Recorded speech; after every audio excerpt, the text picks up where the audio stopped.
remember this date was I think kind of a problem, because she knew she was going to be away. Yes. Then we were on Thanksgiving week, so that was not good. So I'll just text her and then I think we should start. Okay. Janet, again. Morning.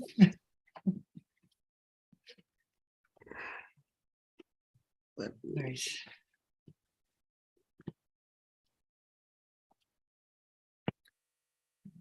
Okay, we are live on YouTube now. Okay.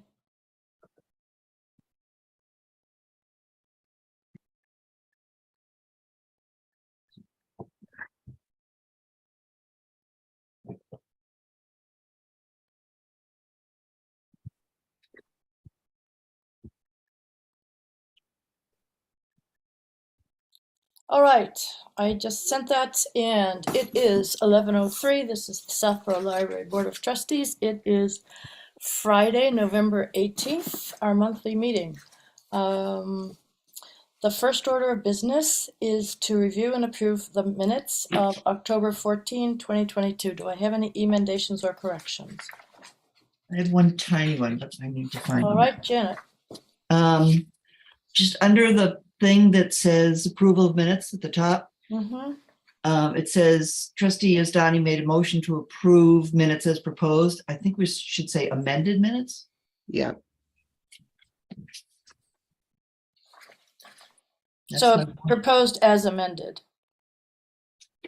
Or Oh, to wait a minute. approve amended And minutes. I think, yeah.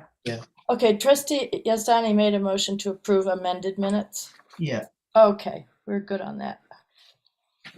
Anything else? Nope. Not for me. Anybody else? Do we want to mention the amount in the book sale that the Friends made? We typically don't, because Okay. honestly, the public communication to the Friends is usually a rounded number anyway. Yep. So it's not exact. And then I don't want it to be confused with any sort of budget numbers.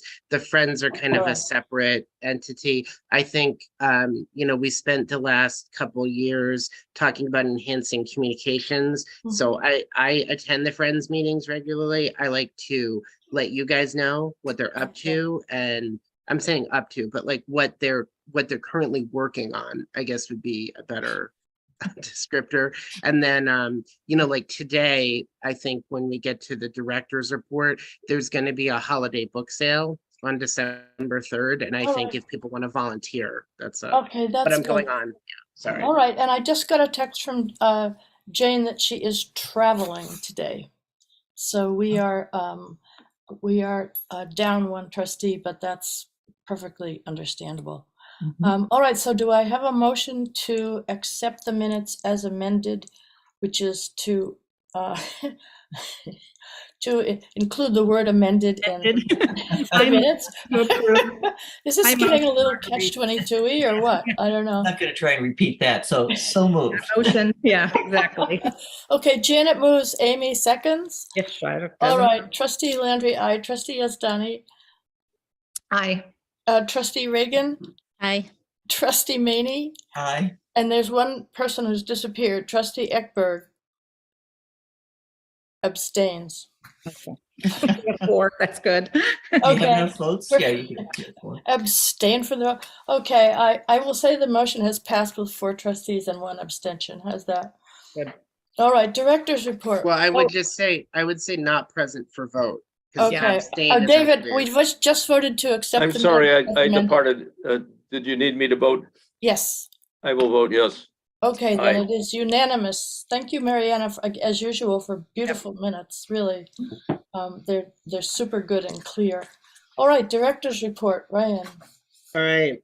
It was very kind of updates on just some of the facilities DPW IT issues you saw. I think a lot of those were self-explanatory. I can tell you that the picnic bench that we ordered in the summer was delivered to the library today. Yay. Isn't that exciting?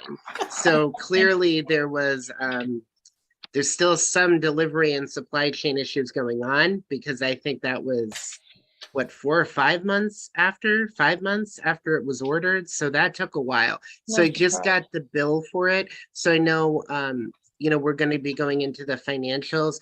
There was a state aid payment that was made to the town that was deposited, just so that you're aware, that money that we approved to pay out of state aid for the display case that we've actually had for the last 5 months and for the picnic table, those were combined. They were on the same invoice. So that needs to be paid now because of the delivery got accepted. So we got a lot of money, and then some of that money is going to be like pretty much immediately spent. Like that kind of worked out. So One question, how much did it cost? I can't remember. And two, does it get stored during the winter or does it sit out there? And does it need to be put on a concrete pad or it anything? needs to be assembled, is my understanding. I'm gonna be at the library tomorrow, so I can give you more information then. All right. I know Mariana accepted the delivery today. We were gonna see if facilities could just take a look at it. I believe it's in the building. I don't know if it's out of the building. I know that it came on a pallet, so that's always kind of a Good. balancing act because we don't have a loading dock. They're always disappointed that we don't have a loading dock. I'm like, We yeah, we're a small really public don't library. have a loading dock. There is so no loading dock. There's barely a person entrance. Listen, is it more efficient to split the invoices in the future or? The Demco didn't want to do it because the items were ordered together. I Okay. actually asked them that All right. question. It was just under $3,000 for both items. Yeah. I want to say it was like 2,991 and some change. So it was something like that. It might have been 2,997. I can get you the exact figure if you're No curious. need, no It's- need. I was Yeah, just. it's good. I can add it to the expense report for December because the bill has not been paid yet. It will be paid by the time we meet again. All right. So. I think it's a lovely purchase, no matter what time of year it arrives. So, What about, Marguerite's second question? Is this kind of thing that can be left out during the winter without damage? Yeah, it's weather. It was designed for exterior use. So it's a Okay, picnic good. bench. So it should hold up, and it's kind of metal, so it won't it's not like the teak sort of seating we have in the intersection. That does wear over time. It needs to be kind of like treated. The picnic bench shouldn't, I mean, it might need attention. It shouldn't say that we'll never have to pay attention to it, but it was designed to be weather resistant. That was part of the reason we paid a little bit more for it.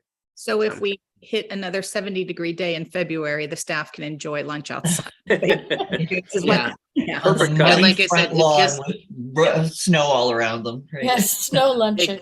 It came just in time for the snow when no one's eating outside anymore. Well, so I think it's a great timing. wonderful purchase. And I don't care what time it came, it's going to be great to have it. And thank Yeah, you to the facilities for assembling it. Well, they haven't assembled it yet, but we'll Well, probably thank yes, I them know, I'm next being meeting. optimistic. It's going to be, they have quite a few of those benches scattered around town. So Okay. that should be good. Any other questions about the picnic equipment? Mm-mm. No? All right, good. Ryan, how about the expense report? Well, just to continue on the director's report really quick, Marguerite. Okay. The only thing I want to mention is, I think all of that information is self-explanatory. It's just sort of general updates. But the one thing is that the Santa Day for the town, we have confirmed that is going to be on Saturday, December 3rd. First Saturday of the month. Yeah, the first Yeah. Saturday in December is typically when it is, so that I know sometimes they're like, if it's gonna rain, they sometimes don't do the helicopter. So the weather so far looks like it's gonna be okay. The Friends have decided to run a sale. I think we did this many years ago. It's gonna be from 10 to 2. Mhm. The sale is going to be inside the library. We're going to reconfigure the upper floor, which is where the kids are going to work on ornaments for the tree. They typically create ornaments to decorate the tree. The tree will be physically upstairs. Eaton and the children's room will be kind of decorating stations, like places for them to work on.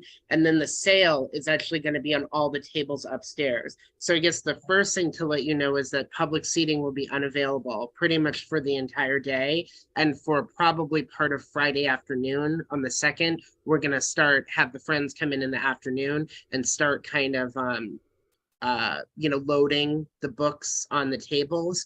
And then we will need like just people who will cashier for that period of time. I think we're looking at like maybe like people to do it like for an hour, so it's not going to be a big time commitment. Traffic will be crazy because it's Santa Day, if you've ever been to that before. So just let me know if you're interested. I know that some of the Friends members can't go because they're going to be away. So they were actively looking for volunteers. So I'm just throwing that out there if you want me to put you in touch with Diane Tremblay. Oh, that sounds great. Do This is they really a want any second- more book donations? Yeah. We do not. So the part of the reason for the sale, that's a great question, Janet. And the answer is no. We did financially, I think the Friends were happy with the outcome of the sale at Heritage Day.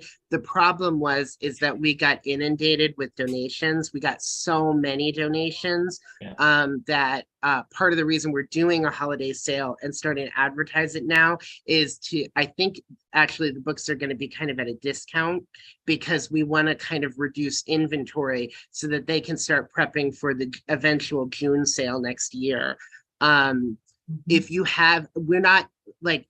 If people come with books to donate, we're not going to turn them away, but I would say we're not going to be actively soliciting donations right now. If anybody does out there who's watching or any of the trustees has children's books, we're always in need of those. So those are we're more than happy to take them. But really, we're not looking at those VHS tapes, those old dictionaries. We're going to say no to those. Those are not things that we want because we're going to have to end up bringing to the transfer station at some point.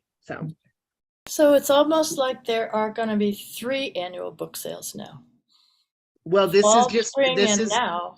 Yeah, we don't know if this will become a new Santa Day tradition, Marguerite. I think it's going to be dependent on the post-Heritage Day inventory of the book sale. But I can tell you we had a lot of books, and we did. I will say, Anna, who's one of our new library associates, her and I worked on Tuesday night at kind of bulking up the paperback section because moving it to the top of the stairs has been a really effective way to advertise it. People have been taking those books a lot more, which is great. But it also there's entire sections of it that are empty. So we've decided to kind of use some of the donations to enhance that. And we have some nice mass market paperback donations. So that's another area. I would say children's books, mass market paperbacks, where I was looking for those. Okay. So Good. Any questions, David? Yeah, one quick question, Ryan. Mariana's visits to Algonquin, what kind of a yield has she gotten on library cards? Oh, well, some of the classes have been double classes. There was an internet issue. I would say I assisted her the first week she was there in the afternoon, and then Leah went with her in the afternoon this week. And then I think she's got 3 more weeks to go. So she's had so many kids and she's issuing so many cards that we've had to send a second person. So wow. if that gives you kind of an idea. So it's been a success. Yes, Yeah. we're Good. looking at, we're talking with Kim Honey, who's the Algonquin librarian over there, who's been very helpful at sort of coordinating these visits and getting us into the school and allowing a second staff person. We didn't know that was going to be necessary, I think, at the beginning. But we found it a lot of kids got their library cards when they were really young and they don't have them anymore or they lost them. But frequently we're finding that a lot of the kids are getting their first card as part of these visits. So some people have followed up. Mariana has been very busy in the teen room this week, she'll tell you, especially with one of the early releases. So it's nice. This is a direct correlation in us going out into the community and then actually having sort of a return, I would say, on that time investment. We're also looking at, we're in the preliminary stages of working with Youth and Family Services. They have a youth council group. So we've talked about either going to Trottier, they're based in Trottier, and doing a visit there. I think that's going to be the initial step. And then also having them do a site visit at the library after school at some point. So really, for many of you who've been on the board for a while, you know that I've been trying to find avenues and ways to do school partnerships. And that's always been a challenge because I know people on the school side are very busy. I will say having Mariana as our youth services librarian has really helped, because I think when I don't have time to follow up with the librarians and teachers in the school, Mariana has made that time. So Excellent. I'm very appreciative to her for following up and doing that. Yeah, terrific. Doing with the private schools in town, do they use the library or do they have their own that they only use? I think they have their own. Do they just use their own libraries? So we do allow Fay students and faculty and St. Mark's faculty and students and teachers to use the library. They can register to get a library card because they have a Southborough residential address. They do have their own school libraries too. We have not talked about doing outreach visits. I think the geographic distance, because we literally are sandwiched between the two schools, the kids can walk over and just get a card. So we have just talked about doing like address. The main thing we have to do with students is do address verification, and they don't have a license, right? So we are trying to talk. I know there's a lot of new staff in the library at St. Mark's, so I have started to have conversations with them about the best way to get those kids a card. I don't know that us going to the school in the same way that we're doing at Algonquin is the right method. That might be something we look at doing in the future if we can coordinate. Yeah, I just wondered if the librarians at the schools are, make them aware that they can use the town library, because I just want, I'm not sure as a student, you'd think, well, my parents don't live in the town, so maybe I can't use the library. So I was just wondering if that was something that is actively told to the students. Well, for commuters, you wouldn't give a commuter a card who's from a different town, would you? It would be just the kids who live there? So anybody from Massachusetts qualifies for a library card. That's how it works in any town. So if they're out of state, that technically they don't qualify, right? We have made like exceptions to do, like, if they're going to be here taking care of a sick relative that's come up, once or twice, and they need to use the internet because like the house doesn't have internet. So I have a way to issue like an internet only card. We've only had to do that maybe like a very small handful of times. But we do have people, Janet, who work in the community, who live in a different town. And so we end up being their primary library, right? Because they'll come to us either before or after, or even on a lunch break. So the majority of cards, I can tell you, I think it's like somewhere less than 150 of the cards are what you would call non-resident cards. So they're people who do not live in there. And we have like about 6,700 cards. So that gives you an idea.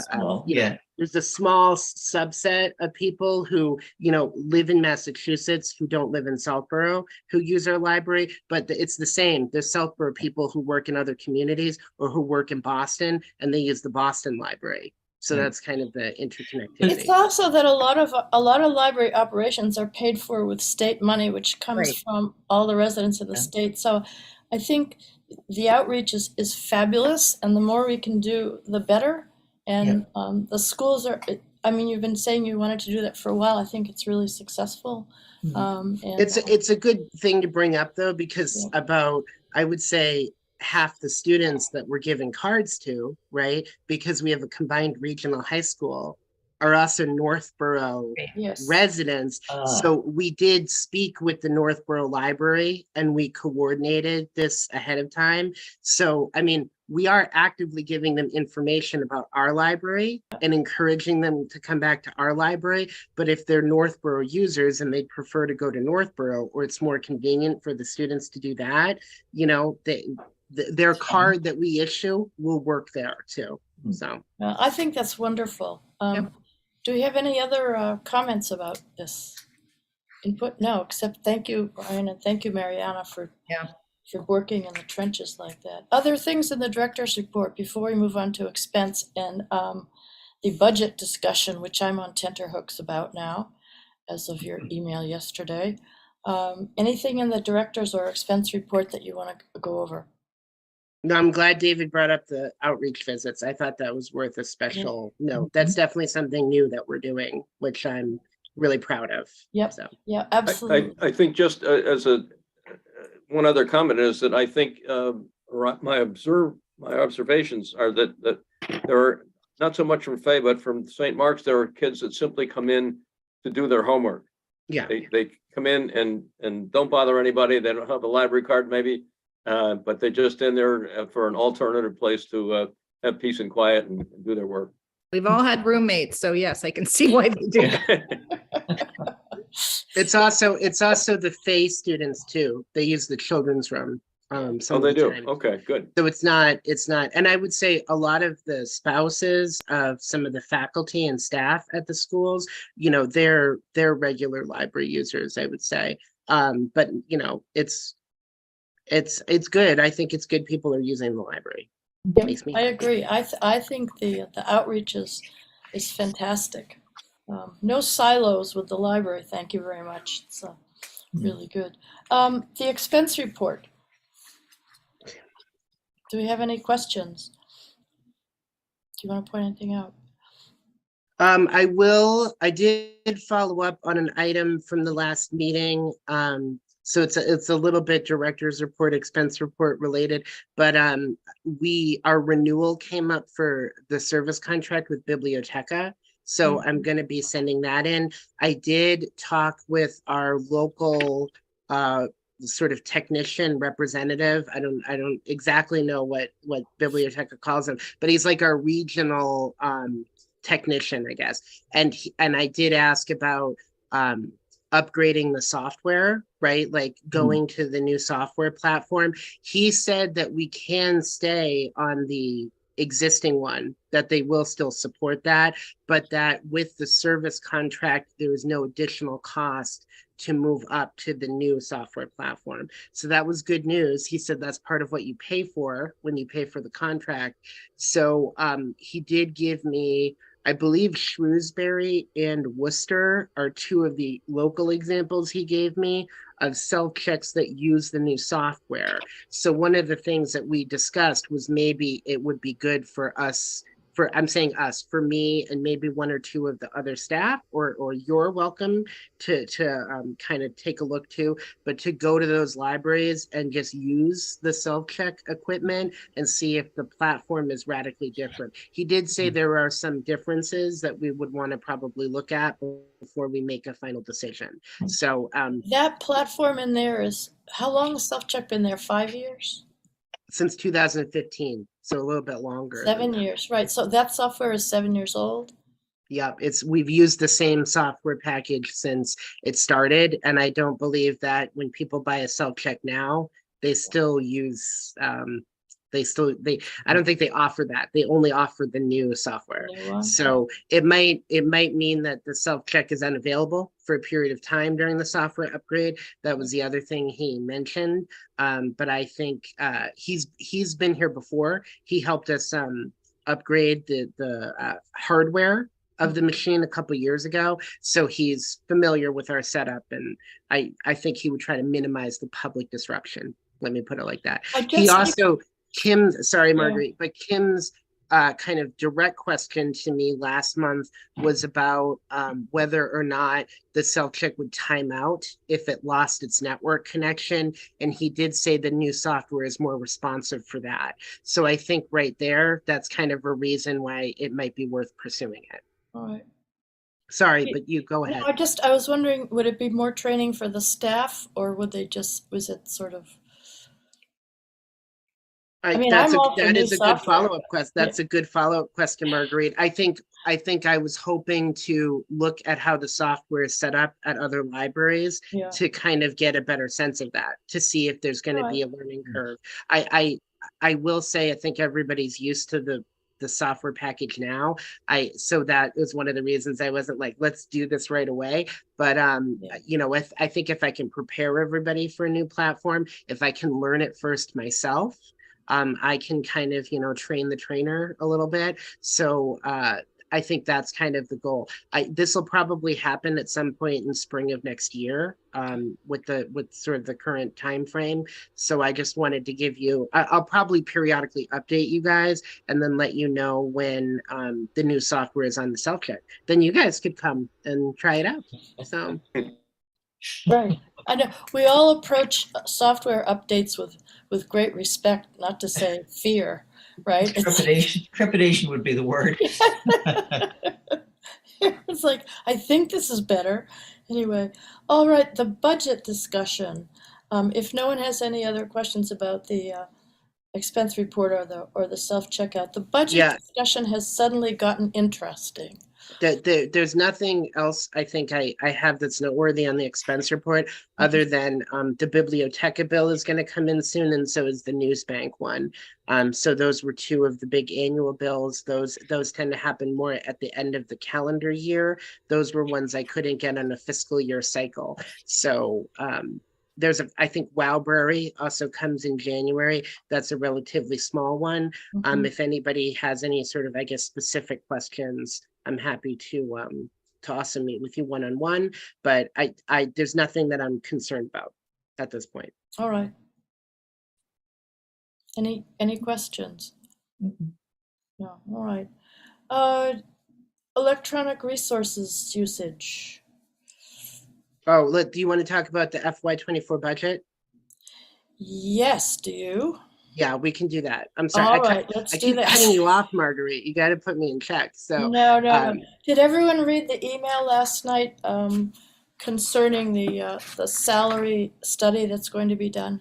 Mhm. I don't understand why it's done at the very last minute. Like you ask, like, I don't understand the process, I think, because the directors are expected to have their budgets in, but they can't do their budgets till this is done. And it's like, Well, yes, but there it is. It's supposed to be done every 5 years, and now we're up to year 7 since Yeah. the last one was done. So it is what it is. well, so this is just to clarify. That's the pay and classification study that the town is doing. We do an annual budget every year. So what happened was the town, I think it was kind of like FY20, FY21, that Mhm. really the projected plan to do another pay and classification study was supposed to go into effect.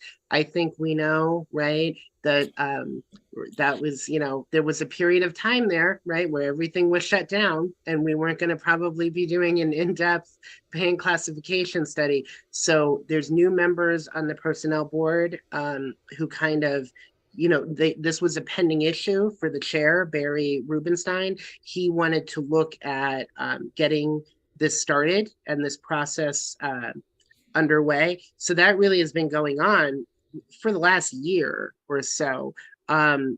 They got a consultant. They finally looked at hiring a consultant at the beginning of the fiscal year who's been working on this project. We submitted on the library side, there were questionnaire sheets. We had staff at every level, including myself, submit questionnaire sheets.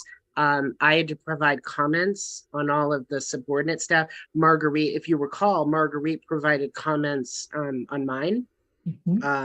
So, you know, we sent those into the consultant, and then the consultant had a sort of a draft of the final report.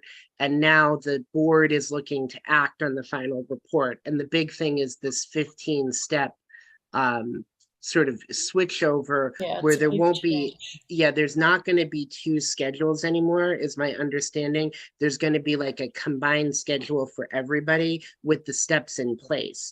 So this happened yesterday, that the personnel board approved this in the morning. They are aware, they have communicated to both the select board and advisory that obviously this is going to require a big change in everybody's budget potentially, especially affected employees. And what I can tell you is that library employees will be affected, is that part-time employees were found to be like below what the minimum rates in this new schedule was going to be. So that needs to be kind of corrected, is I think the terminology they're using. So that's step one. Then on top of that, there's usually an annual increase that employees get. Many people in their draft budgets were working off of 3%, which is what they did the previous year. And if you recall, I was resistant because every year I do this, every year I go by last year's number. Next year it's different rate. So they voted yesterday to do a 4% increase. So everybody who did draft budgets now needs to go back and they need to redo those. And that's also assuming that they don't have affected employees, which I think there's more departments than just the library that do.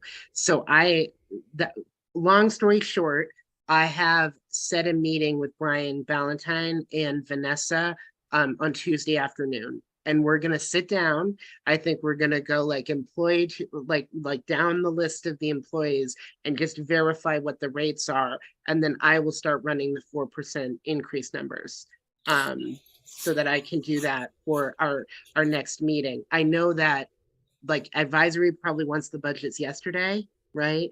Janet used to be chair of advisory, and I think she remembers like this is the time people like the budgets is around like just before Thanksgiving, so that they can start looking through them and making decisions. And it's just going to be delayed. It's also because we have a March town meeting, right? That's always the plan, is to do it in March, so that doesn't give us a lot of time. So Ryan, I just had two questions. The SAP is no longer going to exist as it exists now. There will still be a salary administration plan, but I forget which section in SAP it is. There's a section that specifically has the pay schedules. Okay. The pay schedules are that is going to be significantly different. Does that have to go to town meeting? Does that shift does that have to be approved by town meeting? That's a question for not me. I believe that I think the personnel board has some flexibility in this, is my understanding. I know that they're looking at enacting the pay, the 15-step schedule, I believe in January. That's what that meeting said.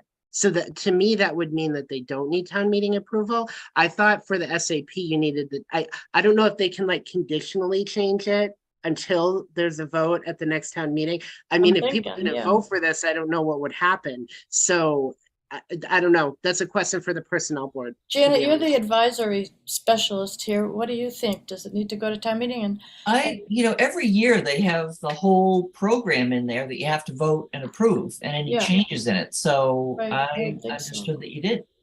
It could be retroactive, I suppose, if the town meeting comes after the pay raise.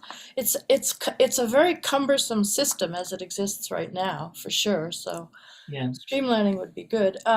So the town meeting question, but the other part of it is, Ryan, when I spoke with you last night, in terms of the damage it would do to your budget numbers, I think you mentioned it would be a shift maybe upwards of under $20,000. Am I accurate with that? It's probably, I think year to year, when we're looking at salary increases, it's usually, I mean, it's a broad range, but we're looking at like $20,000 more, $40,000 more. It's gonna be, I've kind of been running the other line items just to kind of get a sense of where we are going to be financially next year. And what I can tell you is a lot of the other line items, like there's been increases, and then I think we're going to talk about databases next, and Yeah. the conversations are kind of connected. But a lot of the dues and the subscriptions are not going to be any substantially higher in FY24. So Okay. really the increase is going to be, I think, on the salary side. And what they're approved is a 4% increase plus this adjustment. So we're never at a 4% increase if we just do salaries, because we have other line items that we have to Mhm. factor in. But I think we will be relatively close to a 4% increase because of the adjustments that they're going to do on the part-time side. So just like kind of a ballpark, I don't think it's going to be much more than $30,000, but I hate giving you amounts of money before I have all of the information in order to do that. So when I say ballpark, you have to take that with a real grain of salt.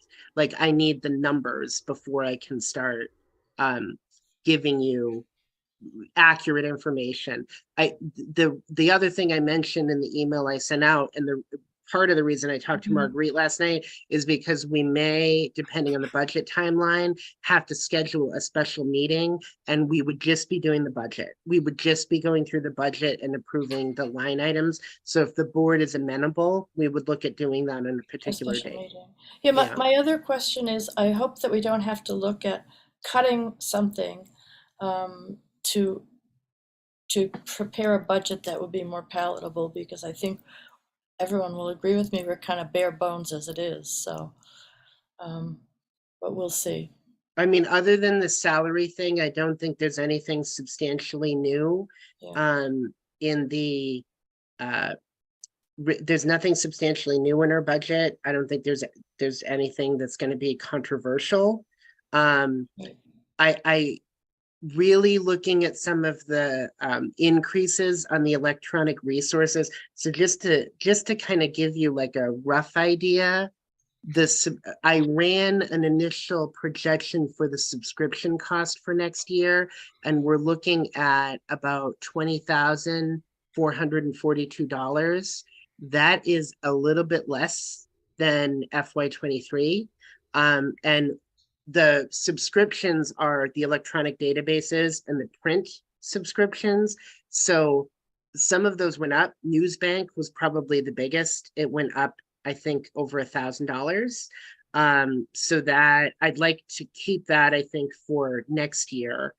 I mean, I would just say if it keeps going up like that, we're going to have a different discussion next year, right? We can't absorb that increase every year. No. But we're adding also some we have to budget for the cooking databases that we're paying for out of the LSTA grant. So those are going to be live on the website very shortly, but those have been paid for at this point. And then if we want to continue them next year, I'd like to have it in the budget so that we have that option. And that's only $225 more. The reason why the amount of money isn't bigger, right, with the Newsbank is increase, is because my recommendation is going to be to drop a database, which is Skillshare. Skillshare has never really taken off. It is not set up to kind of authenticate library users through their library card. It has a very small amount of users who can be on it at a time. And then I am the one who has to kind of manage getting people on the platform, again, because they're just not sort of set up that way. I think it makes sense if you're like in a corporate environment, like if we were subscribing to Skillshare simply for our employees to do some sort of online training, I think that it would make sense. That is not what we're using it for. We're using it as a public electronic resource. And I just, Okay, so we've actually segued very beautifully into agenda item number 5, which is electronic resources usage. My one question, how much is Skillshare a year for the subscription? And so that would free up how much money roughly, do you think? I'm gonna need All one right. second. And the data on usage is fantastic. Yeah. Kim, did you do some of that? Was that your? No, I don't do that report. Okay. Can I And ask I a think question? you're our data the- collection Okay. wizard, so I think that It's, I think that maybe a response to your saying more data would be good, and it's fantastic. Yeah, it is. I mean, when you break it down, it looks like Skillshare is almost $50 per usage at this point. It makes Yeah. absolutely no sense. Yeah, If we want to keep something like it, Creative Bug was like 13 per use. And I think Ryan talked about kind of trying to link it to some of the programs they're doing to encourage more use because it hasn't been super promoted. yeah. There's a That's few of them true. that are on the high side, but Can I ask a question about the reports? There's Yep. there's like two different spreadsheets where the first thing is ancestry, but some of the stuff below are the same and some are different. And I didn't know if it was are they two different years? yeah, there's dates on them. They're 20, You can see the July date 20 on to top. 21, and then July 21 to 22. And then the Yeah. third one is 22 to 23. They're the financial years, I think, Where Janet. does it say yeah, that? so it's the months at the top. Yeah. I just don't think they have Yeah. titles. The Excel spreadsheet is sort of like a supplemental document to the Word report. I Yeah. wanted to include that because that gives you kind of a historical overview of Right. how utilized the resources are. And then I do think that that data is kind of important because during the COVID shutdown, the resources were like heavily utilized. Like, Yeah. we really spent a lot of time promoting them, getting the word out. And then people maybe who never had tried these before, they tried them. They Mhm. we were mailing the library cards for that period of Right. time. I think like people got library cards just to try some of the resources. So I mean, clearly Freegal and Hoopla, which is sort of its own beast, right? But those found users, and then even though they lost some usage post-COVID, I would still describe them as kind of heavily being utilized. Again, Skillshare is kind of this bizarre a stepchild of all the databases. Yeah. It just doesn't. A lot of the users who are on it too have been users for like over a year or two because we just don't unsubscribe people. We don't have any new people requesting to use the platform. So even the amount of like $50 a user, it's like it's $50 a month for the same person. Yeah. That Oh. isn't, That's that's not how we qualify yeah. usage of the No. databases Well, and typically. and I've told people about it, but then there is a thing that says you have to contact Ryan, and a lot of people are like, well, I don't want to have to buy, like that. It's a weird setup. No one wants to talk to me, Amy. That's really what They it don't want to is. bother So- you for their it's just it feels weird to people, I think. So I agree that it's I mean, it has How really long- cool stuff how- on it. I've yeah. used it, but I just think it's not, that's a Well, I lot. think, how long have we had it roughly, Ryan? How many years? We got it during like the fall of the COVID shutdown. So it's been since 2021. Right, so we weed the electronic resources constantly, and this sounds just like it didn't work great, so. So this year's bill for it was $2,648.25. They actually charged us a few $100 more. And really, they said they added new content. I don't really know what that was, but they said they added new content. They had to charge us more over it. I would just say, based on that, I think we're going to have to pay a couple $100 more next year.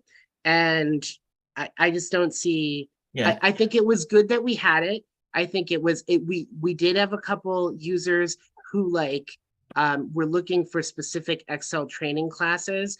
And that was something that we connected them with this platform. There was some training, Excel training there. So that helped them. It hasn't come up a lot recently, I would It's say. not cost effective as it is now. Yeah. Right. So, and again, I think with some of the other, we also ProQuest for Ancestry, it has a marginal increase every year. So does EBSCO for consumer reports. So we're budgeting about a 3% increase. JSTOR from Ithaca also we're about a 3% increase. The rest of them, our databases are great. Our vendors are great because they tend to charge us the same amount of money year to year with those exceptions. That's because we're a small library and they know that we don't have a lot of financial flexibility on radical price increases. Now, Newsbank didn't get the memo, unfortunately, but the rest of the databases, right, like with Creative Bug and with Reference USA, with Infobank, they have assigned a 3-year commitment, and then they actually cap the costs. So there's not a price increase while we have that agreement. Yeah. That I love that. Like, that's really great for us because that's perfect for budgeting purposes for these. So On the pricing on the Brain Fuse, the Help Now and the Job Now, is that one price for both? Because I don't see okay, that's, yeah. Okay. it is. Yeah, it is. So then And it's that was more reasonable. Okay. before I was president of CMLA, that was something that a prior president on the Central Mass Library Advocates during COVID, they negotiated a discount for a bunch of libraries, and then Brain Fuse, to their credit, has honored that discount the entire time that we've subscribed to them. That's So, great. you know, I'm saying this, vendors can change their prices year to year, anytime they want, but I think that's part of why we're spending time today evaluating the resources. And I want to just tell you, I hate cutting things. I don't like having something, because then eventually I'm going to have a user who calls me up or who comes into the library and they're like, I used to have this thing called Skillshare and now I don't anymore. So what's going on? And then we have to explain that we dropped it because it wasn't, you know, it cost too much. It wasn't being utilized very well. And Send them to a larger library. That's all I can sometimes do. we do that. Yeah. Ryan, one thing to mention, I mean, it sounds like it's just with the cost of Skillshare and the low usage, it makes it an easy decision to cut that. I think that if we do make the decision that we're going to cut it, maybe we could just put a note on the website to say that, you know, well, the library will have access to that until such and such date, just so people have some sense of awareness. Yeah, so it doesn't just disappear. That's right. Great And they idea. can hurry up and finish their program, whatever they're learning. Yes, And exactly. the benefit of me managing the authentication, Kim, too, is that I have the emails of all the users. So I can also send out a notice to them. I should also note that because the bill actually got paid in August for Skillshare, that we will have it for part of the next fiscal year. We'll have it for July and August for a period of time. So there will be like a little bit of a phase out, if you will, of it. I think Amy's point is right on, that just the authentication and that, like, it's an obstacle that makes it more difficult to deal with. So the Freegal, however you pronounce that, Freegal music, Freegal. that's the one that Freegal. seems to stand out there for a cost, you know, that isn't justified by usage. It's about $1.50 per use, I think, when I did the math. Because it's pretty well used, 3,500. but it's used a lot, isn't it, Ryan? Is my understanding? It's gone up. Yeah, it was. So that was one years ago, Janet, before COVID, we actually cut it because we were paying a lot of money. And I think we had a total of 24 users on it during a 3-year lifespan. So just, I don't know what happened. People didn't know it was there. People didn't use it. Then when we shut down for COVID, we couldn't get books anymore. And that databases are considered a materials expense for the MBLC report. So it's like, let's get Freegal again. Like that was my big pitch in one of the trustee meetings when we first went on Zoom. And then everybody was like, yeah, let's do that. So we got it. And then we really promoted Freegal as a platform. We're like, hey, you know, the library shut down, but we got this music database back. Right. And I think a lot of people discovered it for the first time. And then I have been pleasantly surprised. That is, I think, one of the big ones is that people just use it a surprising amount. Yeah. Well, you know, Prime is doing anybody who has Prime on Amazon, they've got Their new ones is horrible. Oh, is it? I think you're going to get more now because Amazon just ruined their free music program. They've But turned I should note, like, we do have users who are like, oh, like it's like Spotify. It's not like Spotify. Freegal is specific to the Sony music catalog. There's a lot there but it doesn't have every song. But I think once they introduced, they were in the initial stages when we dropped it before of adding a streaming platform, and they allow you to stream a certain amount of music per week. And like during- download. you can download the music, which I always love because it's like build your own music library, Yeah. right? You can like create your own little, Mhm. mixtape if you want. But the streaming during COVID, the COVID shutdown was unlimited. And then now, of course, they've wised up. They're not doing unlimited streaming anymore, but that made it very popular because you could be like at work and you could just stream Frigel in the background. You could create a playlist and do that. And they have big names on it too. So, Do you have, I'm flashing on two things. Remember when the books came back and we had to leave them in the spare room for 3 days before we put them back in the collection? Right. Yeah. Oh my God. Anyway, sorry, that was parenthetical, but that was terrible. Any But database- Janet's right. Janet is right, is that Frigel's one of the ones to always bring up because it Yeah. is the one that I think kind of stands out as costing the Yeah. most. I think Well- Newsbank is jumping to the lead next year, Janet. It's actually going So above. News- Well, Bank may I'm get looking weeded at out. this year for Frigel, and the utilization's tiny. Or am I interpreting these numbers wrong? Active users downloading, it's like 6 for July, 5 for August, 4 for September. Yeah, I'm looking at the overall numbers. Let me I get was to looking, the- yeah, but the ones I see are July is, unless my numbers are wrong, is 154 for July of 22, I'm 95. looking at, these sheets that are this year. Yeah. Yeah. Well, I don't know. Oh, I see, total usage, 154. Yeah, What's the difference between that and the active users? we have the definition section at the top of the Word Oh, sorry. document. So Yep. there's also like, no, it's okay. We have to do that because the databases all have different features, right? So Yep. there's like users who go on and they download songs. There's users who go on and stream songs, Yep. right? So we needed to kind of define it like that. But I would Okay. still, yeah, it's definitely gone down, Janet, Yeah. than what it was in pre-COVID years. But this is kind of my note about Skillshare too. I mean, we've been actively promoting a lot of the things since the library's been open to kind of get people inside. So a back seat has been taken for the databases. We Right. haven't really been actively promoting them, I would say, for almost a year. And that now that it's kind of coming up in the winter season, we are still doing programming, but we won't be doing as much, at least on the Yeah. adult side, is I'm going to spend some time promoting the databases. I would say let's do some Frigo promotion and then see what the end See what result happens, is. yeah. Yeah. Right. Are there any databases you're considering adding that aren't here? You'll start seeing usage reports eventually on the cooking ones. Other than those ones, I think they're like there's like a recipe index, and Mhm. other than that, those are the only additions. There's nothing that jumps out that I'd like to add at this point. All right. So where are we? Any final questions on the electronic resources? And I love the idea of contacting the people who are using it and saying, we're really sorry, but we have to discontinue Skillshare.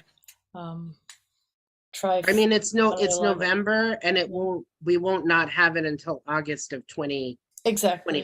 So right. there's going to be plenty of time if people want to check it out, that they would have the opportunity to. But I don't think the cost is equaling the benefit No. for our users, unfortunately, No, at this point. if we were a larger library, it would be a different story probably, but it isn't. So there we are. So any other comments on the electronic usage? All right, Janet, how about the library facade restoration project? She's left the chair. Hang on. He's back. I think Okay. Marguerite, I think you called on her just because you knew she wasn't in the room. No, listen, we all go off camera to get our coffee cups, right?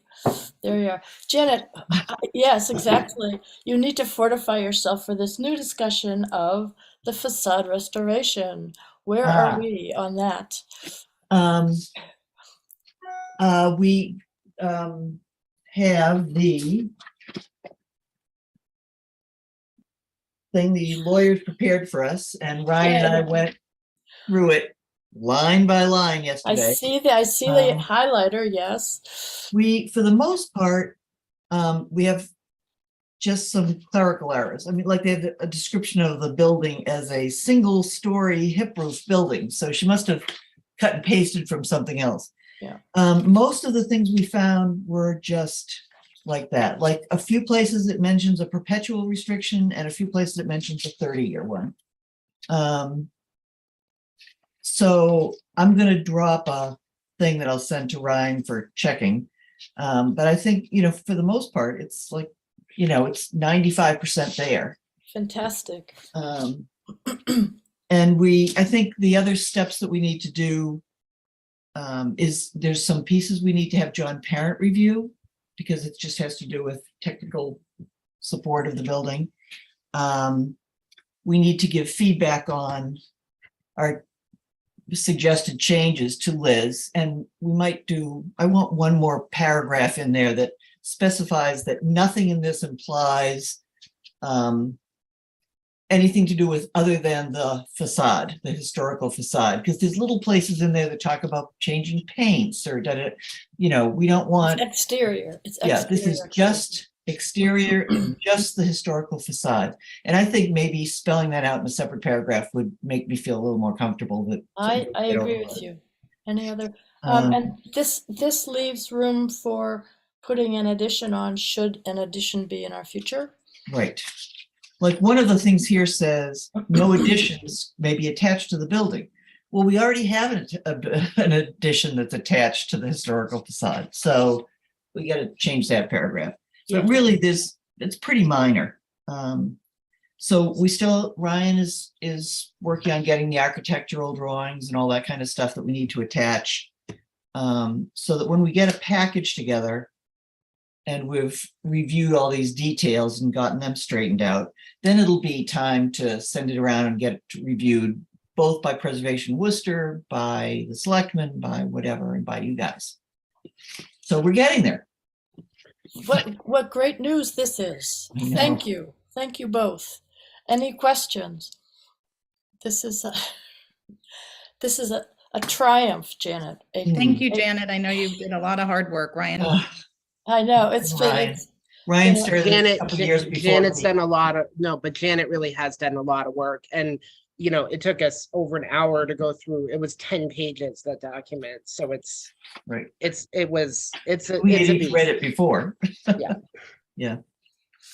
Well, that's spectacular. appreciate I'm sure I can speak for everyone. We're completely thrilled that this is under control at this Mhm. point. So I think that it's moving forward. Is Right, what the we ball should is say. moving down the. Yeah, because I don't want there to be a misconception that this is done. I think there's a No. lot of stakeholders. There's a lot of people who are going to go through this. We don't even have Lynn Spencer from SSV has volunteered to assist us with adding the drawings, the Yeah. pictures that need to go into it. So, that is very nice of her. And, we publicly thank her for her assistance, but just Absolutely. none of that has been integrated. So we don't really even have a final draft yet. And I think there are, going through it with Janet, there were definitely some things that I think I personally would like clarified. I know Janet felt the same way. So I think that is kind of,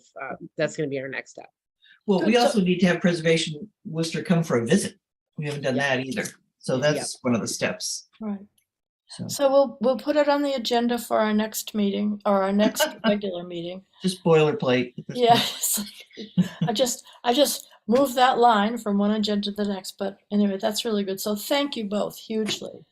All right, now we can move on to the policy description of the circulating wireless hotspots. Do we have feedback on this? I have a thing that's a typo. Oh, Ryan's gone for his coffee Nope. now. Okay. I now Well, can't get, I heavily now can't get, caffeinated here, okay. I need to have one computer for the Zoom and then I need like one computer for the agenda. I can't get through a trustees meeting without two computers Oh, now. you are I good, feel- you are I feel very very good. spoiled, so. All right, so the circulating hotspot policy, questions, comments? I didn't have a problem with anything except there's a typo. Kind of. Okay. Oh, In 1, 2, 3, 4, fifth bullet, it says if overdue, the fine is $5 per day with the second line says overdue or damaged hotspots will be deactivated and the full replacement cost. Yeah, Oh, yeah, yeah, yeah. you're right, you're right.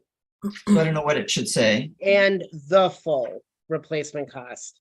Will be Of charged. 120. Okay. Ryan, I just have one question on that same section. So could someone essentially be charged the full fine of $100 and then also be charged the full replacement cost? Great question, Kim. The answer to that is no. Once an item goes into build status, the overdue fees then convert into the full build status. So we wouldn't charge people an overdue fee on top of the replacement cost. It would simply, like, once they get to $10, like once that $5 fee gets to 100 will be what they get charged. And then if they return it, that would actually reduce their overall fine. Because we would, we want it back. We wouldn't Yep. charge them the full $100, but we wouldn't be charging them both. People don't pay a overdue fee and a replacement cost for Okay. us. So if they So never that's- return it, they pay the 120 for a replacement cost. so that's like a book too, right? If the book disappears, then you don't do the fine, you just do the replacement cost. Well, pretty soon, that's almost a good segue, Moving on Marguerite, to our but next we'll agenda talk item. about that. Okay. Part of it's good to bring up the fines because they're when we go into the discussion about fine free, the hotspots are going to be exempt from that. There's Exempted, right. a couple So, things. with the hotspots, what is the track record with people losing them or not bringing them back on time? Does it happen a lot? It has already happened, I can tell you. We as a courtesy, we have waived a couple fines. We're not talking about more than a couple days. So it's like when I say a couple, we're looking at like 1, 2. I think the maximum has been 3 days late. So we have warned people that we're moving to a policy and that if you return it late, there will be a fine.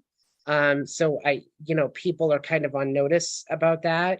I don't anticipate problems. I think people understand why we're moving to that because if they're, again, these have been very popular items. So if they're all being utilized and then people want to use them and they're waiting and then they have to wait past the projected due date, that's not fair. No, So- no, not at all. My not at all. question, I had asked this before and I think you said bring it up, but is the 3 weeks, is that what everybody else is? That seems like a long time. Like it would be like if you got it and then you're just not using it, but you don't feel, there's no urgency to bring it back. I just don't know what the standard usage of it is. And I think it'd be too confusing to have ones on I apologize.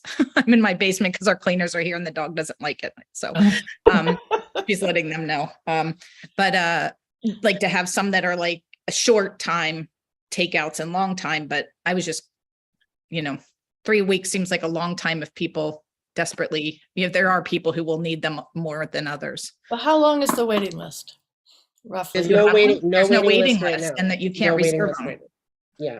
So Marlboro, we've talked a lot with other libraries. Marlboro, who's our neighbor, right, is allowing like reservations ahead of time. So you can like reserve the hotspot in advance. So, there's been a litany of problems with that, which Vacation week or people yeah. are. Yeah. So Calling them and then not getting in touch with them and trying Yeah. to tell them that the thing is available and when are you coming in. and there Right, there it's a will be a full-time new job, yeah. there's going to be a new director in Marlboro, I think, because Margaret Cardello is going to be retiring, which is very sad if you know Mhm. Margaret. But I do think the staff are going to bring this up to the new director. I don't think they want the hotspots reservable. So we have asked our users is like, how do you feel about the 3 weeks? I mean, I don't think anybody who's been checking them out is a super big fan of having a less loan period, right? But I will say frequently we do get some of the hotspots returned early. You know, like people are doing it a couple days early. So they're not really, we do have definitely our users who go the full 3 weeks, who are returning it the day it's due. We've Yeah. seen that, but it's not everybody. And I think 3 weeks is, I'm also thinking, because I do know in the summer, these are going to be popular for people who are maybe traveling Yep. from one area to another, or they're going to a family member who maybe doesn't have internet, right? And so I think having the 3 week flexibility I think if they start getting really, really popular and we're finding that we do have to maintain a big wait list again, I think maybe it's worth reevaluating the conversation and looking at, like, if we make a couple of the hotspots like express and Yeah. we do like a 1 week loan period, Well, that's a good idea. So I guess my question when I used waiting list, it was the wrong thing to say, but how often does someone come in and want one and there isn't one available? So far since we got the new ones through Mobile Beacon, I think, did it happen to you, Amy? Smiling. Well, yeah, remember that we used it when we went to Ohio and there wasn't one. And then one came in like basically it's a library closed the night before we left. So it worked out. I got one, but yeah, we were lucky. Another I case think- for more hotspots. I'm Yes. trying to think when was that though? Was that when we still had the MBLC August. ones? Yeah, you were just getting, I think what happened, you got the shipment of the new ones right around, but otherwise, but if it was just me, that's not a lot of people. So that's good.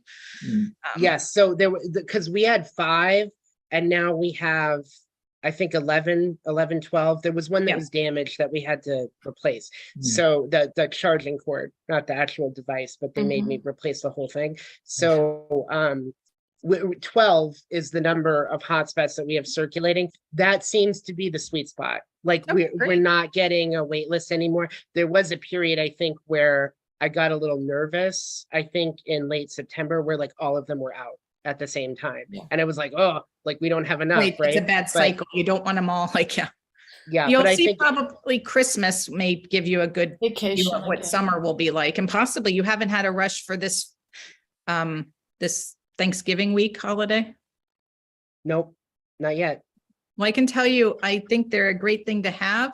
A 15-hour car ride with a teenager. It was fabulous to have on board. And I mean, our cellular probably would have worked, but it was nice. And it worked all the way from Massachusetts to basically the Kentucky-Indiana border. So Wow. without a blip. So if that gives some testimony about So them. Ryan, tell them about the library use of them. Yes, so we Yeah, brought a I think that's hotspot important. with us to Algonquin. We did find out that there was a Wi-Fi blocker because they turned that on for the kids. Yep. So it turns out it works on the mobile hotspot as well. But we have frequently been, like, anytime we go off site, if there's a hotspot available, we actually take one with us so that we can get on our computer and like issue library cards. So that that has been helpful, I have to say. Like, I think we were using, I'm trying to think if we used one during Heritage Day.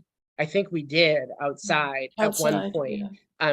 So it's this, I will say, the added flexibility. And then one of the things is they're actually pretty popular with the staff, is that, like, if the staff know that they're going to need to go to a place and use the Wi-Fi, that's something that they have as an option. So I didn't even think about it being a staff component. One thing they used during the camps was Tim Davis checked one out because yeah. they were outside a lot and the Wi-Fi signal for the school didn't extend. So they were able to provide Wi-Fi to people during that too. I mean, I think this is good because we were one of the libraries during COVID that didn't have the parking lot Wi-Fi, right? So this gives added flexibility to exterior Wi-Fi issues. And honestly, Janet, I'm thinking more about the applications like what can we do in the Yeah. spring? What can we do in the summer? Because now we'll have the ability to access the catalog and the internet in a way we didn't have before.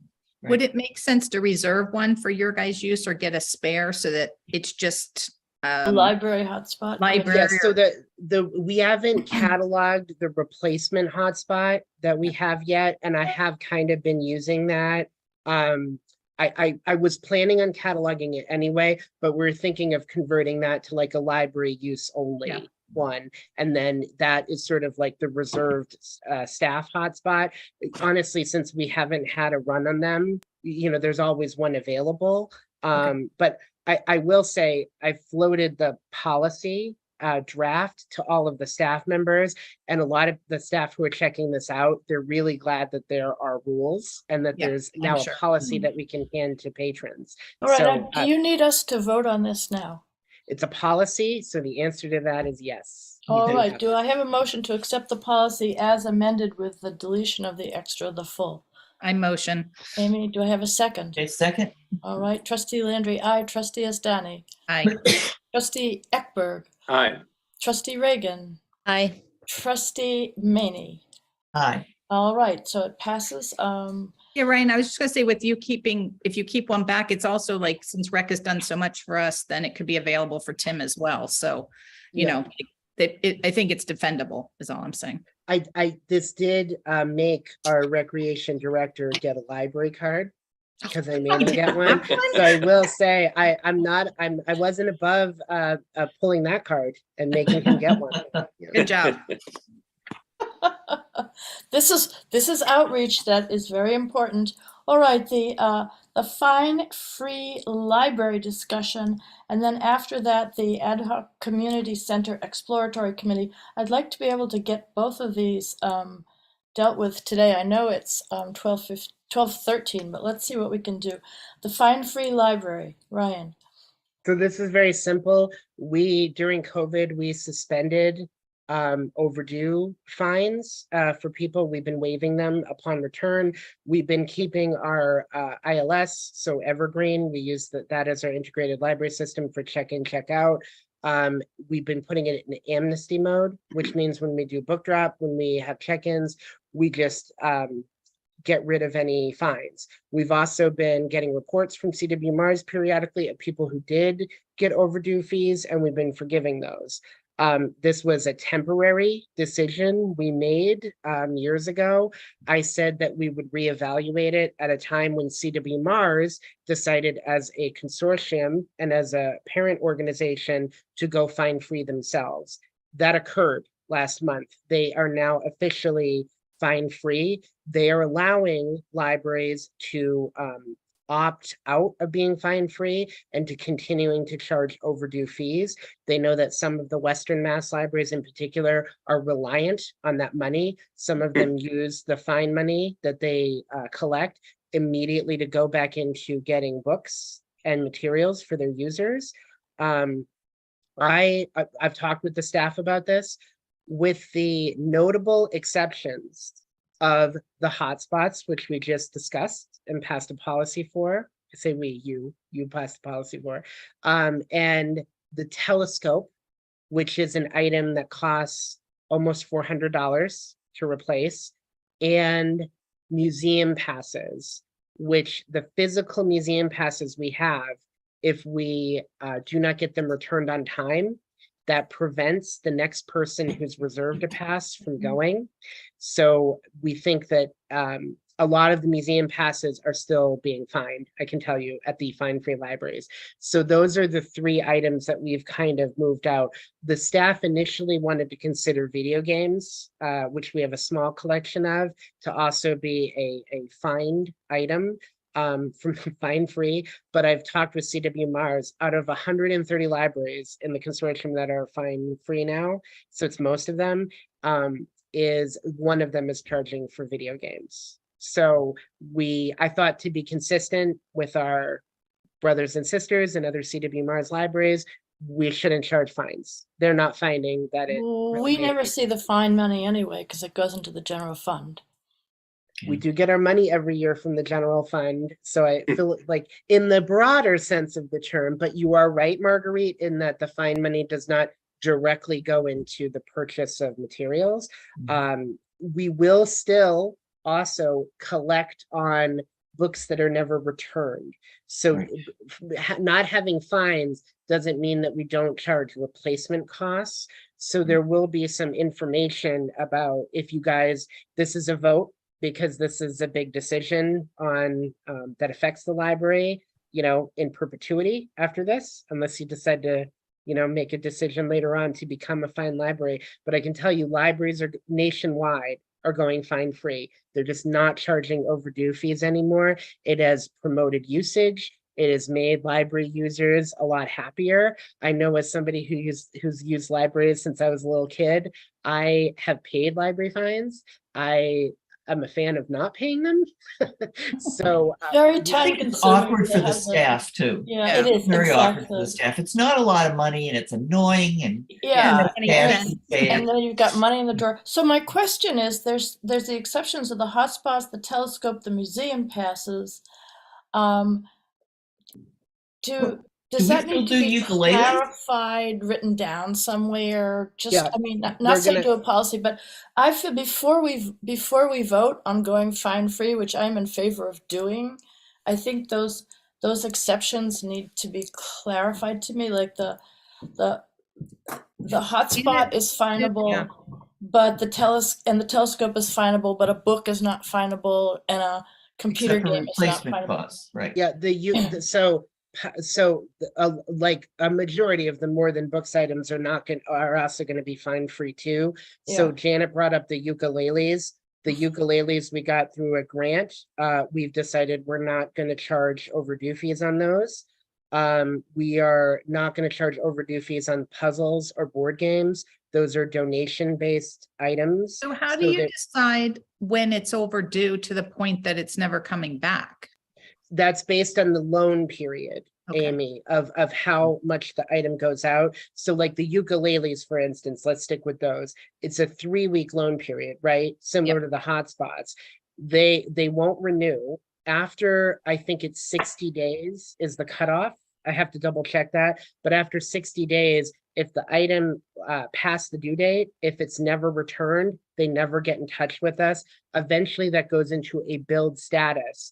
And then we do, Kathy Kalenda is our library associate who has taken the lead on this, but Kathy Kalenda every week or two, sometimes it's 2 weeks, which is good. It means we didn't have a lot of them. She has to put together bills that we then mail to residents who have not returned their items for an extended period of time. With a book, you have 3 weeks and then that renews automatically twice. Right. So there's a total of 9 weeks. So they get 9 weeks plus 60 days before they get an overdue notice. So for a book, it's a pretty long time. There will still be a condensed time frame for something like the ukulele or a puzzle, right? That is something we're not. Ryan, would it be a hassle and a huge waste of time to just put down on a piece of paper roughly what's exempted from fine? Yeah, from we're fine going fee? to do that needs public to be community. done.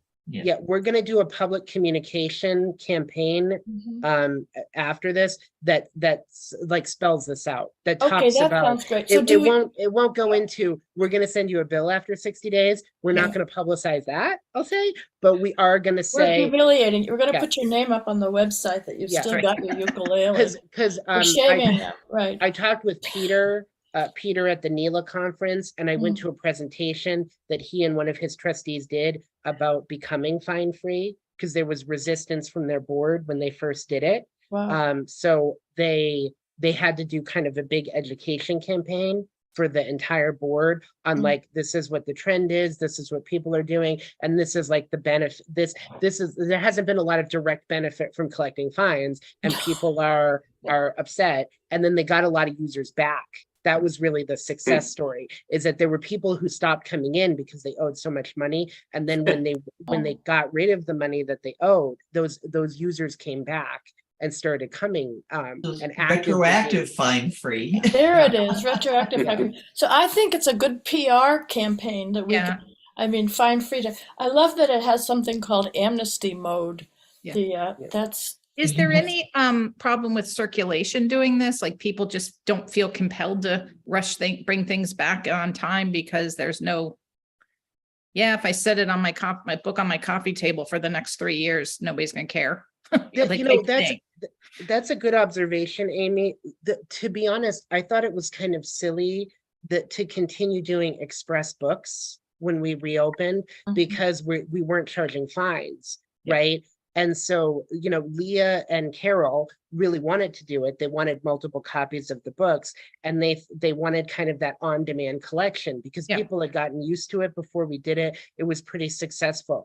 It's like a funny behavioral thing, I think, is that we tell people when they check out an express book that they have a week on it. But those people also know that we're not going to fine them for the book. But then it is amazing that the books come back in a week. They appreciate the availability. No, Even if if they know people that don't people finish are the book. waiting, they if know people are somebody's waiting for a book, if it's a Right. popular book, you're not going to say, Right. "Oh, let me read these other 3 books first." Yeah, You know, you're going to put it on the top of the pile. it's altruistic. They're really interested in not making somebody wait longer. Yep, exactly.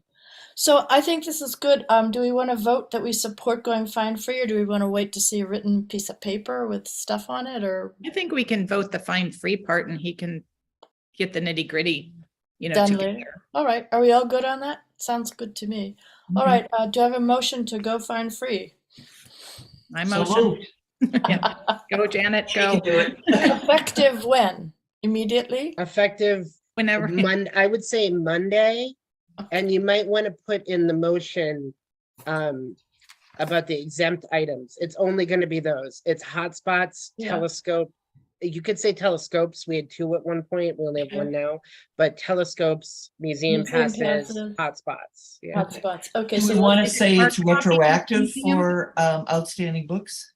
It will be. It is most of the fines for users have already been waived, Janet, because we've been doing that quarterly. Oh, that's right. It's good. That'll continue. So it's consistent with past practice. You can put that in the motion, but I promise you that's going to happen too. all right, so then it's going to be effective November 21st, which is next Monday. Okay. It's going to exempt hotspots, the telescopes, museum passes, and any other devices determined by the director and staff. Effective the 21st of November. There, did I say Okay. that? Everything Yes. has to be fine free. Is that sort of a motion? Do I have a second? Close enough. Sure. Second, or who's ever, Janet first. I'll Whoever is unmuted. It's all good, right? Okay. So Trustee Landry, aye. Trustee Asdani, Aye. Trustee Eckberg, Aye. Trustee Reagan, Aye. Trustee Maney. Aye. All right, it sounds like that passes unanimously. Thank you for your work on that, Ryan. It's like Yeah. now I think it's a better vibe. I think it's a better PR thing to be fine free. So there As we are. Janet said, it was I wouldn't want to be the staff saying you can't take out your book because you owe me 20 cents. Yeah, I exactly. was always there without my wallet, just my. Right. Right. my And someone say, card. can I pay with a credit card? Yeah. Yeah. Yeah. Can I no. get you next time? Right. Yeah, no, I think Janet, you're right. It's the feeling that someone else is not getting the book because you've got it that makes Yeah. people Right. return them in the first You place. can tie Exactly. the announcement to a big Thanksgiving, like give thanks. No longer have to. Yes, show thanks. no longer. And I love that Or- Kathy or- Kalenda has to be the enforcer when she's the most pleasant, understanding person in the whole entire She's world. the It's like, nicest person you can imagine who would I print know, it it's out, like, Yeah. print give me millions. the book back. Perfect Right. for it. That's I so was nice. thinking of like a holiday campaign, like, like the library is giving you the gift of fine Oh, freedom, there you go. freedom from fines, something like Exactly. that. Freedom for That's great. fines, right. Amnesty forever, right. But don't abuse it. All right, so the last item on the agenda is the Ad hoc Community Center Exploratory Committee. And Okay. thank you, Janet. I know this is a lot of work, so thank you so Well, much. not yet, because we haven't even Well, met. I just got well. sworn in yesterday. I guess we don't really have to have a discussion about it now. What I Right. think, the more I look at this, the more I think about it, and the more I see what like Westboro has gone through, you realize what an enormous ordeal any changes are going to be. And I mean, it's a ton of work, a lot of work, and a lot of griping from people, staff, us, and the community. I don't think anybody likes the idea of the library moving. But even if we were going to, I'm just spouting off for a minute here. No, please. Yeah, Even if we were going to get approved and voted in and stuff for an addition to the library, we would still have to move for at least a year. Or longer. Right. Or longer. So there's a lot of stuff coming up, and it's easy to say, sure, we need more space, but I think we should really think long and hard about it. And I think we should document the reasons why we feel it's important. And honest to God, if we look at the list and say, no, it's not worth that disruption to get this, then we are there. But I think that would be useful for us to do, is just document. I mean, the fact that we throw out a ton of materials. I know the weeding is really painful. Yeah. But I mean, I would like to document those things just so that we have the backbone and the strength to go through what's going to be a long, hard process. And I would feel better going into this committee knowing that everybody has gone through that thought process. Yeah. That all the trustees have and that are for it. Because if we come out saying, yep, we're moving to Woodward or the townhouse or, whatever ends up happening, I don't think that would happen. It's too small. But anyway, any of these options, that we don't sit there and say, ugh, I hate it so much, let's not do it, Because I mean, if we're going to come up with the idea, if we hate the idea of moving so much, let's not do it. Please, can we come to that decision earlier rather than later? Well, the other thing to consider in this is all part of our expansion / renovation project. This discussion right here on that. Do we want storage space? Speaking of weeding, would we be interested in taking a couple of rooms over there for storage space so that we don't have to weed so much of our books? I mean, that's what I think. But that's it's very difficult to say that we can have a librarian over there because we need to hire people. Yeah. But as far as like the historical collection, could we put it somewhere else and then not have to weed, which causes me physical pain to think of all those books that we have to get rid of because we don't have room with the new ones coming in. Well, Marguerite, I think with the weeding, every library has to do weeding. It's just, a part of the process. I guess my question is, are we weeding books that aren't being used, which is what we should be doing just for the health of the collection, or do we feel like we are more actively weeding things that are still being used? So I guess there's a spectrum there for me that I'd like to understand, but I just don't want us to say that, weeding is something we don't want to do, so we want more space, just because I don't think that's reasonable to say for a library, because every library greenhouse, right? They do weed, and I think part of it is I think that our standard core collection of literature from the 19th century is practically non-existent, and that's just, I think that's just something I'd really like to fix. And our literature from foreign countries, we have not got a lot of that. It's almost other languages. I think honestly, one of the best examples of this, if I can interject, is just that we have a teen room. The teen room is really not big enough for the purposes of being a teen room. There's a limited number of kids who can be in that space at a time. It can fit fiction, which also has to spill out half into the hallway. Mariana has started looking and talking with libraries who do sort of like gaming programs. And we took a look at Shrewsbury's setup. They have like a little almost lounge if you go into their teen room, where they have like a couch set up and they have like a big TV. I mean, we have like a little tiny one, right? So it's not nothing. I mean, I think we've done really great with the space that we have. I think having a tiny teen room is better than having no teen room at all. That's kind of what I say, but I would love it if like the teen audiobooks, the teen nonfiction, if the graphic novels, right, which all of those have to be in separate sections, if those could be part of that space too, like that's the biggest, that's I think one of the biggest things to take away. And also, I mean, I'm going to say this for Kim Ivers, but I think really she is at capacity for the amount of books that she has. I think there are times each year that Kim has to make hard decisions about removing books from the collection. And she does look at usage. That's a big part, Kim. But I think she takes out books that she would prefer not to because she doesn't have a choice. She just doesn't have the space available. Okay. Well, could I suggest that we document this? That maybe Ryan, you and I could sit down and put things in, and anybody else can either send us ideas or wait to get a draft of this and you guys can look at it and say, yeah, these are the core things that we can't do now. Because I think, you know, again, when we get faced with having to move, whether it's temporarily so we can do an addition or semi-permanently, we'll want to have something that we review and say, yep, it's the right decision because of this, you know. And we're Kim, also going to be actively soliciting feedback for the strategic plan. So I Right. think that will also help us get a better sense of like what people are, you know, we get feedback every year. Some Yeah. of it is very interesting.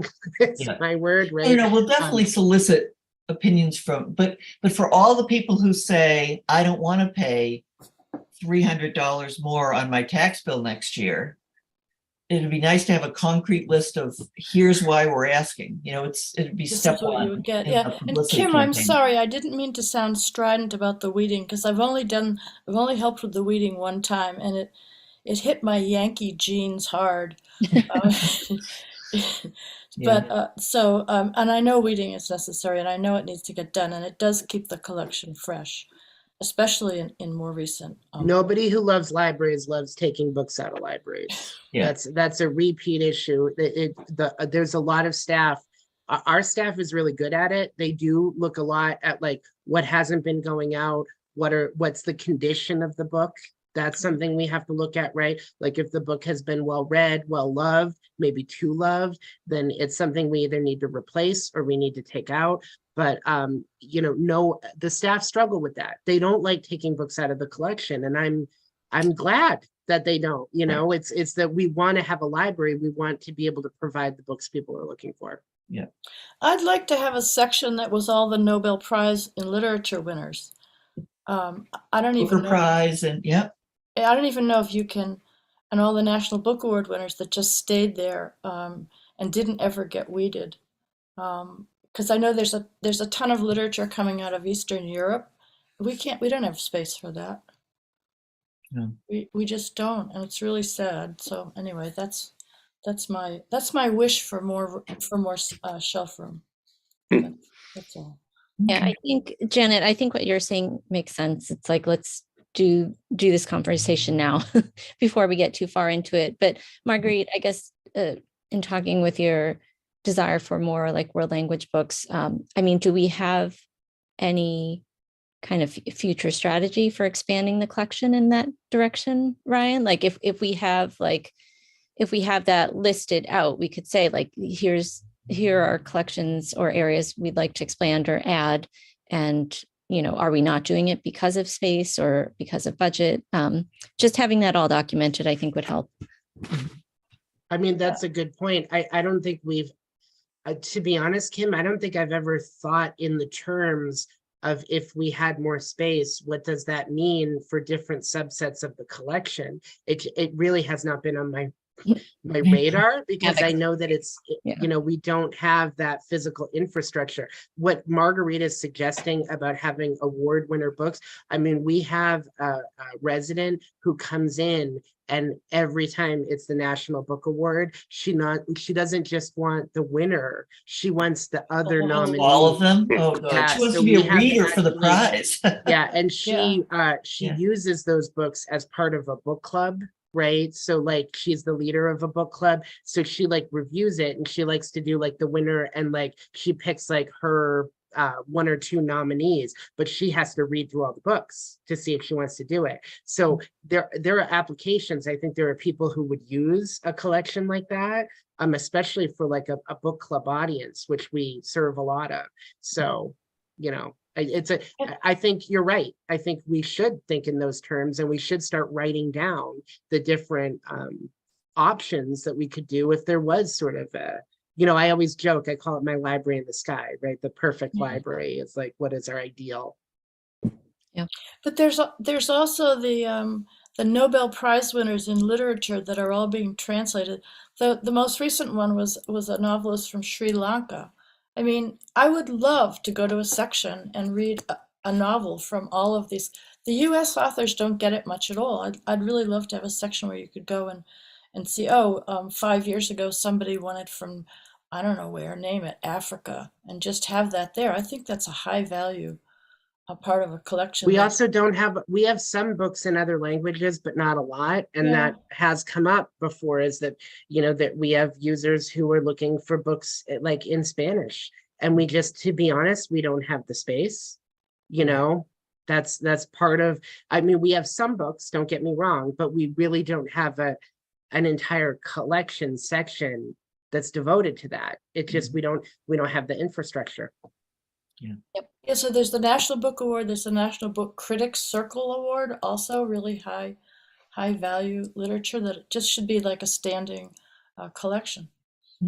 Anyway, just a thought, Janet, that's such a good idea to put down what we would be doing and what we are not able to do right now, so. Okay.